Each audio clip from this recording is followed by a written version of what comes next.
Hello everyone, today we are going to make another review for Star Wars Legion for the new Mandalorian units that have recently been made by Atomic Mass Games, and this day it is going to be Gar Saxon and the special clan bonuses and this clan command card.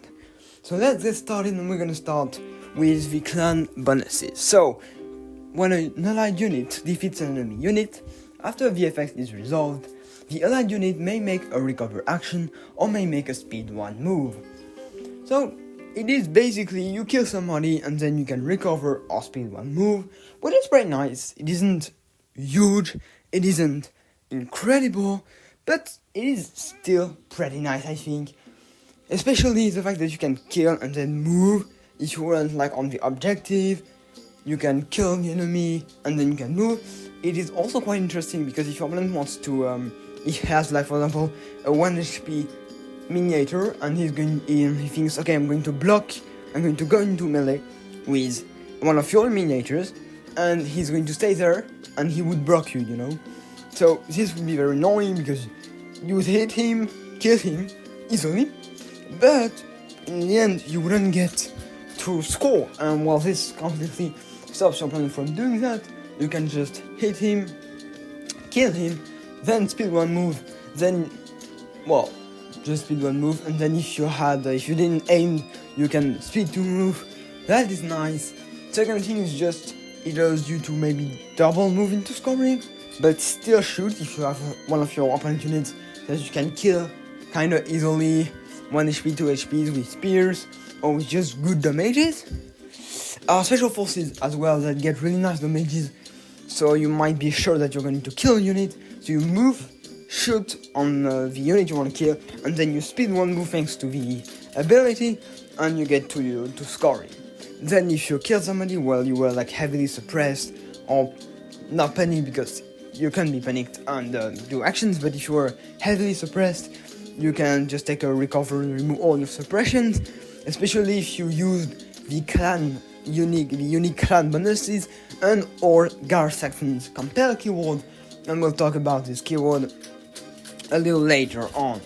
And finally, last interest in that bonus is if you're playing the macro grenade launchers that are very interesting upgrades because they remove cover and they get a little bit of impact, why not, but mainly if you gave it to maybe your special forces or just to warriors or initiate squad, and you remove your opponent's cover to get an easier shot, or maybe you will have killed your opponent's unit and you will want to make a recover because you're already scoring and you want to upgrade back to be able to throw some more cover, some more blast, so cover removing attacks onto your enemy unit. So plenty of little uses, maybe not the strongest one. There's some really strong one like Guardian to be able to keep your main units alive. There is also a pretty interesting one, is just to keep tokens after the end phase.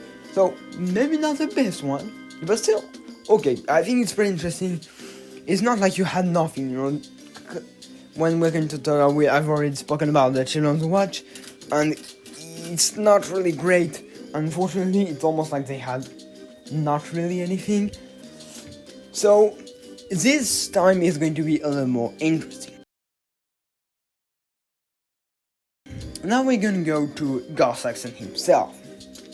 He has 5 health, courage of 2, C surging to crit, red save, surging to block, speed 3, classical Mandalorian stats, obviously really nice. Also 5 health. If you get a little unlucky, you might really suffer from it. Then jump 2, which is an action that allows you to move to be a little faster moving. Advanced targeting, which is really interesting. So advanced targeting is when you make an attack against an enemy unit with the unit type listed. So right now it's going to be a trooper. You will gain an A, which is really cool because it means whenever you're going to be attacking a trooper, so if you're dueling a Jedi, if you're attacking some core units, if you're using your sniper at range against a leader, then you will get a free aim either for your sword, either for your shorter range gun, or most of the time probably for a sniper so as to activate some more lethal. And so, next keyword, a light of convenience, which is interesting keyword, but at the same time a bit of a weird maybe keyword. I know.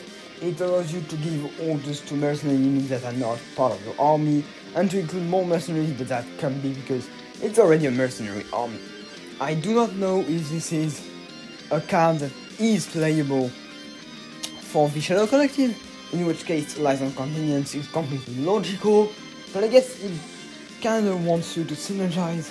Yes, I see. I think I see. Okay, so basically, you should synergize a little bit with other clan, which is nice, especially for one reason, one important reason, is that Deathwatch Clan Saxon was a very important part of Deathwatch, and Deathwatch was originally composed of multiple different clans, although some quitted the clan after Maul took control of it, after Maul arrived in fact. But originally they're supposed to have multiple units from multiple clans, so you can give orders to units that are not from your clan. Counter, which allows you to, whenever there is a unit within those two that is suppressed but not panicked, after it relied, it can take a suppression to make a free move action. So basically, it is kind of like you gave Dauntless to everybody within Race 2, which is nice. Honestly, deal with suppressions, and because of the clan special keyword, and we'll talk about it right afterwards, it is really interesting to have counter, because you're going to suffer from suppression quite a little bit. And so, the special clan keyword is Victory or Death.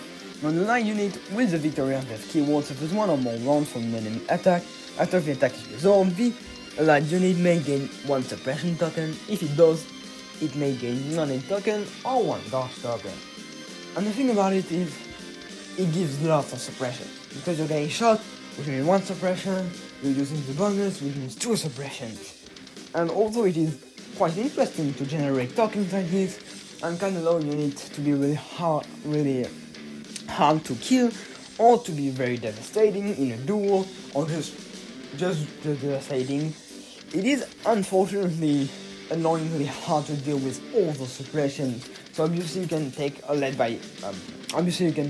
Inspiring Presence, which will give you some Inspire, which is really nice, but it's 8 points, and Marians are already very expensive, so a bit hard to take it. Then there is a little that gives you Inspire 1, and then there is a special We Are Mandalorians command card that gives you Inspire 2. But in the end, although you have quite a lot of tokens that might make in fact quite a lot of value, although there are quite a lot of keywords already not tokens, you still get a lot of suppression tokens.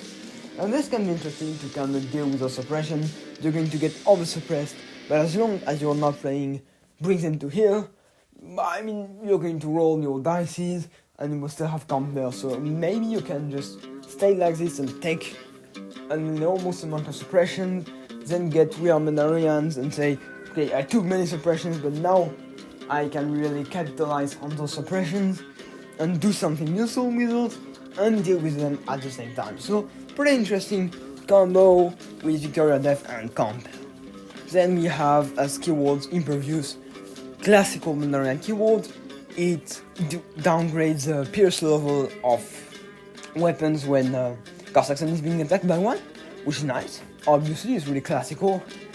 And we also have Marksman, which allows the unit, so Gar Saxon, to spend any number of tokens, of 8 tokens, and for each aim spent, he can turn a blank into a hit into a crit, or he can spend 2 aims to turn a blank into a crit.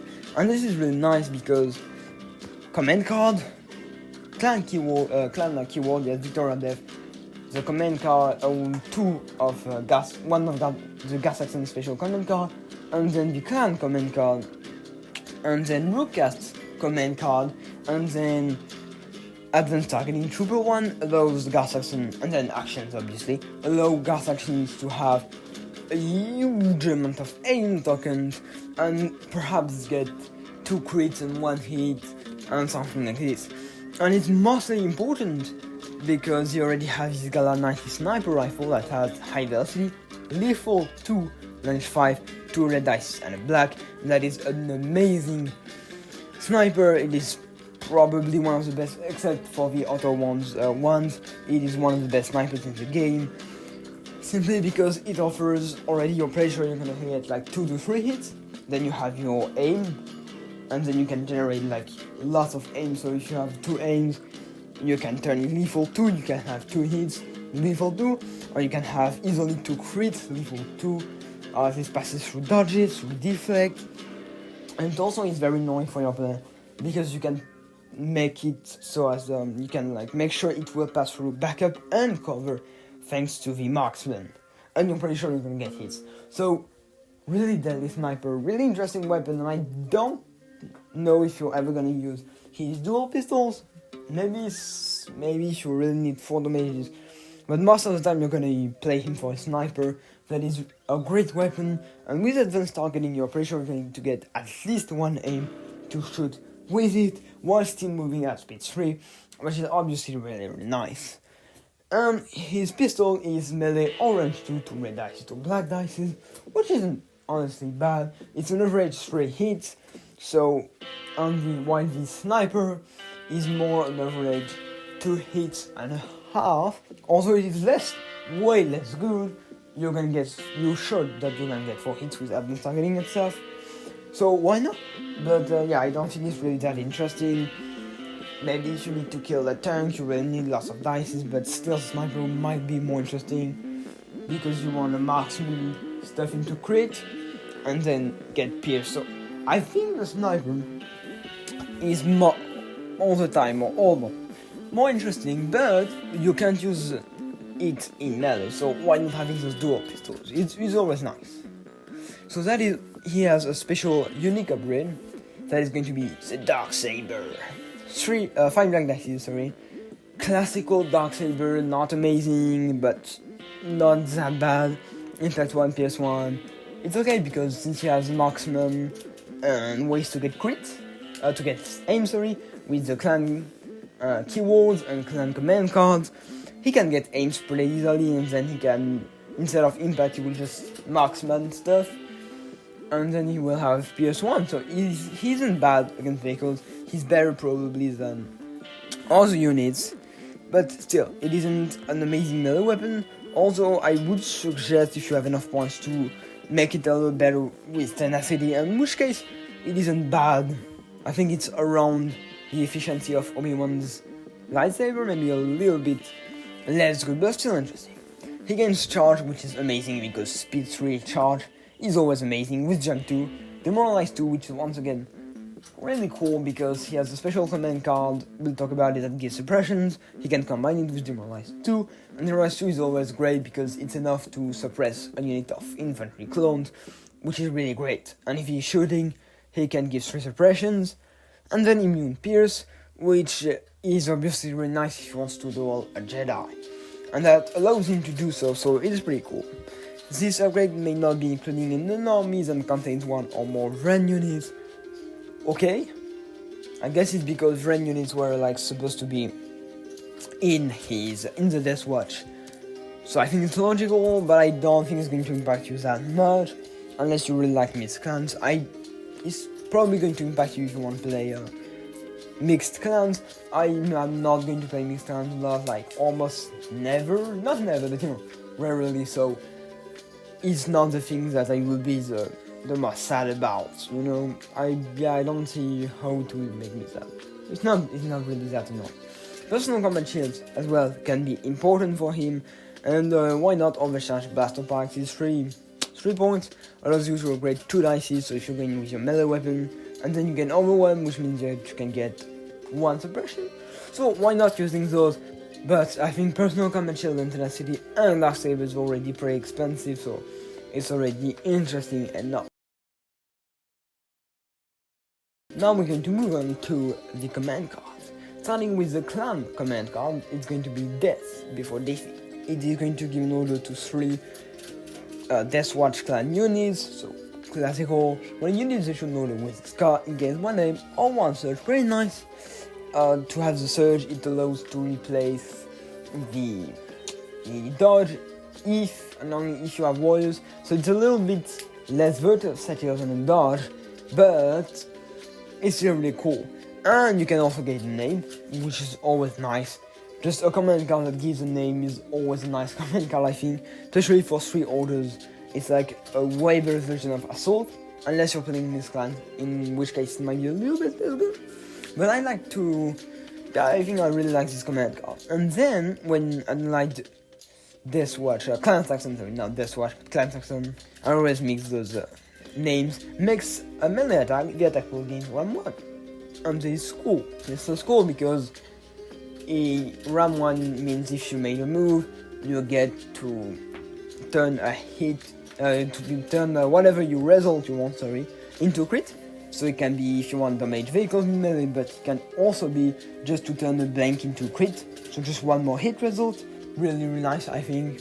To buff all your units that want to fight in melee, especially warriors, is they can like speed 1 move and then melee attack with ram and potentially a name. Same for your range guys. Also, they don't have duelists, so your special forces are really not range guys. They don't have duelists, so it will make less value, but still will make some value, and it is still interesting. Really, really nice. Command card, pretty versatile as well. Here, there is also his Victorial Death, which is only Gar Saxon this time. Only Gar Saxon can use it. Gar Saxon and 2 trooper units. Okay, you won't be playing vehicles with Gar Saxons anyway for now, so later it might be a little bit frustrating. For now, it is totally okay. When you need special order with this card, you gain 1 aim token, which is once again completely okay. It's a free aim. And then Gar Saxon Light Special Forces unit gain Indomitability this round. I really love this command card. I've been playing it since I have Gar Saxon in the Shadow Collective when the Mandalorians didn't exist yet, and I've always loved it. And I like to start on the first round with this because first of all it allows you to put pressure with all your units with potentially lethal 1 special forces that can do really lots of damages at close range. And Gar Saxon will also get a name for his sniper, and then if you advance targeting, you can get 2 aims, which means potentially 2 hits pierce 2, like a hit and a crit maybe pierce 2, that, so you can really get some very interesting damages with this command card. I like to start with, I think it's a pretty good one. Also gives a little bit more order control than if you just took the basic standing orders. Now, moving on to Fight Another Day. Gar Saxon's 2-peep with, once again, same orders, which is really nice, because a 2-peep that gives 3 orders is pretty rare and pretty cool. Unfortunately, he cannot issue orders to allied units that are not within range 1 of him, which means that you're not going to use it a lot, but from time to time, you could use it. When units version orders card, you gain dodge token, and Gar Saxon Light Special Forces units gain outmaneuver this round, which is pretty nice, honestly, really cool. Outmaneuver is not going to be extremely useful unless you're facing an enemy that generates lots of crits, but it can always be useful. I don't think it can work though if you're facing a sniper team, so yeah, I'm not sure it's extremely useful. The problem is you cannot issue orders that are not within range 1 of Gar Saxon, but from time to time it can be pretty nice. Yeah, I mean, from time to time it is nice. And it also makes Gar Saxon a little bit harder to kill, so why not? And finally, marked for elimination. He will gain 2 aim tokens, with advanced targeting potentially 3 aim tokens. On average, you're basically going to get all your hits thanks to marksman. And then, if you're running melee with the Dark Saber, otherwise you're sure but you don't even need this command card, then you can choose an enemy commander or operative units, but wherever you want. And that is great because you can have Gar Saxon on one side. He's going to get 2 to 3 aim. He's going to do some amazing job. Maybe you want to kill a tank. So you're going to get 2 aims. You're going to get impact 1. But then you're going to get 2 aims against the tank. And this allows you, he suggests to crit, so on average you get 1 crit. Then 2 aims for 2 other crits. And then a last crit, so you can get 4 crits because 1. A last crit, thanks. I don't know why. Sorry, thanks to the impact 1, yes, of course. Thanks to the impact 1. So you can get 4 plus 1. So if you need to take out an annoying vehicle with armor, it can be pretty good. And then you get to choose an enemy commander or operative unit, and it will gain 4 observation tokens and 2 suppression tokens. The great thing is, since Gar Saxon already gets amazing damage with his weapons, in fact, you don't need to give the observation to somebody who's fighting unless you're going to want to throw other units into melee, which is a really nice thing. You can maybe save Gar Saxon by throwing your unit of special forces of warriors into the melee that will have 4 observation tokens to play with. That's a lot. And then 2 suppression tokens, which means that if it's the guy Gar Saxon fighting, since he can also demoralized for 2 suppression. First of all, if you're playing on bring them to heal, it can be panicking your opponent if he has courage value of only 2. So that is amazing, obviously. And then if your opponent is very unlucky, you're going to panic him, or at least you're going to suppress him, thanks to the demoralized 2, if once again you have the special command card, and that is really great, because in the end, you get to have 4 suppression on your opponent, minus 1 action, and you get a really good attack. And otherwise, if you have another melee fighter or very dangerous commander operative to get rid of, and you're struggling with that guy, well, you give him 2 suppression tokens. If you're lucky, it will make him lose an action, and 4 observe, and you can do this on the other side of the board, and this is why it's a pretty interesting and pretty versatile command card. When you're going to be playing Clan Saxon, you kind of want to play with Mandalorians as well, because it's synergizes with the enormous amount of suppression that you're going to be giving yourself thanks to the Victoria Death. So it's really cool. I really like this. Now, Gar Saxon also has, obviously, a special version of himself if we take him as an upgrade, personal upgrade for any Clan Saxon unit. So the unit will gain compare that is Gar Saxon keyword, I've already explained it, which is pretty nice. And then you will get a red, a white, and a black, average 5, high velocity and 1. High velocity is obviously a really great keyword, and the 1 is really nice as well. But I don't see why you would want to play this. Oh, great. 45 points is ridiculous for not that many damages. It is really ridiculous, and it isn't that good. And then you gain Compare, which is good once again with Death Watch, but not worth the point. Then you get a range 5 weapons, but if you should have range 5, it means all your range 3 units, because we don't have range 4 units in the Mandalorian faction. It means all your range 3 units don't shoot, so you waste a huge amount of points, and if they shoot as well, because you're in range 3, first of all range 5 is useless, and the high velocity is useless, and then the 1 is useful, but it's a lot of things that you waste for 45 points. I'm not really sure at all that it can be worth it, and I think they could remove high velocity in range 4, and just give us range 5, and just give us a range 4 weapons. That would be way cheaper, and that would be more interesting. But anyway, I hope you enjoyed this video. It is now over. I've really enjoyed talking about Gar Saxon. I really love this commander. I love the Clan Saxon, my favorite clan. So if you like this video, don't forget to like and subscribe, because this is the way. And we'll make obviously other videos about the Mandalorian. So see you in another video, and goodbye.